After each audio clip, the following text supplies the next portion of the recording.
Let's talk to Anand Menon before I come to your calls on this, director of the UK in a Changing Europe think tank. Anand, thank you for coming on the show tonight.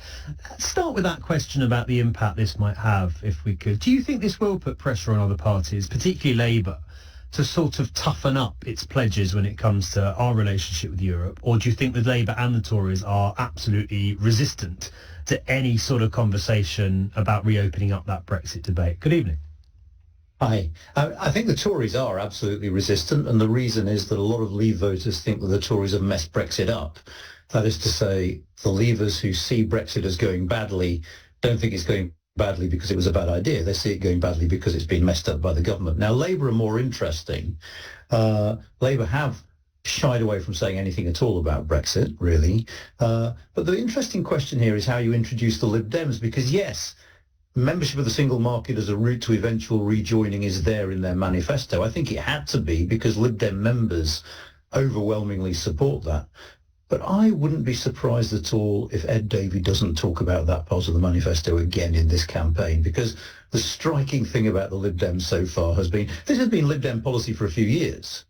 And the fact that most people didn't realise that is a testament to the fact that they're not talking about it. So I think the key question post-election is whether they continue with that vow of silence or if the Lib Dems decide instead that they're going to talk more openly about Brexit. Because I think one thing is absolutely the case. It's been far, far easier for the Labour Party not to say anything because the Lib Dems haven't been saying anything. Why do you think that is, Anna? Why do you think there is this almost sort of consensus amongst the major parties in this country not to talk about Brexit? What's going on there?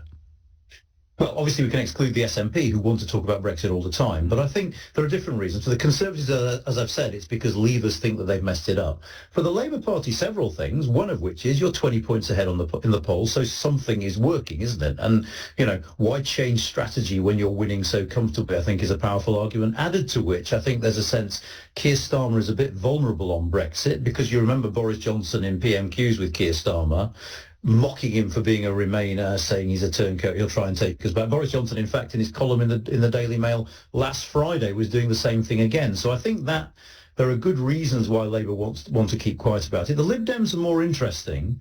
For the Lib Dems, I think there are a couple of things. Firstly, the memories of 2019 when they majored on Brexit and didn't do very well at all. And secondly, the fact that they are looking to win in a lot of constituencies where there are a majority of Leave voters. What I should say is my colleague John Curtis, the polling guy, Sir John Curtis, has argued publicly that he thinks the Lib Dems have made a mistake and that actually they should be talking about Brexit because they've lost Remain voters to Labour. It's interesting, and I take your point completely about the constituencies Labour need to win and the sort of disproportionate number of Leave voters in those constituencies.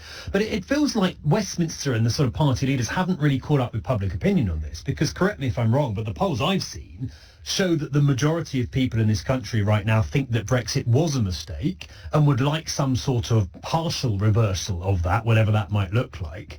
And you've got the sort of, as you say, with the exception of the SNP, you've got the two major parties in this country pretending that the country still thinks it was a wonderful success and that they dared challenge it in any way. I think you're right in part. I think opinion has definitely shifted. I think, you see these polls saying that a majority would vote rejoin. My suspicion is if you ask the British public, would you like to spend a few years talking about Brexit again? Yes. The answer would be slightly resounding no.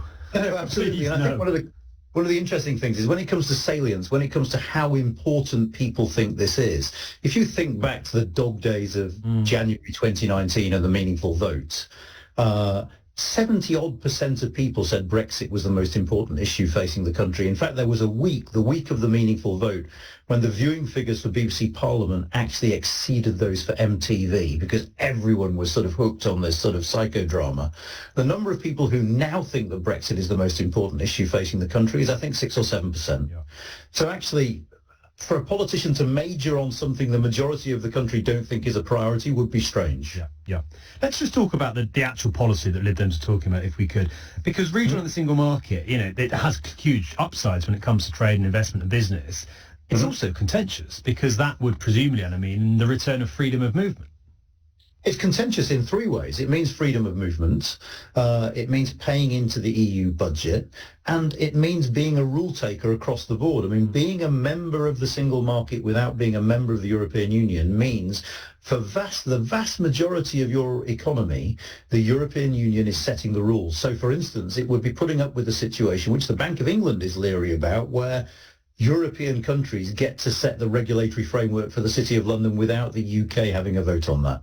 So, yeah, I mean, one of the things about the single market is we had a referendum where take back control was the slogan. Mm-hmm. And single market membership without EU membership is almost the antithesis of control.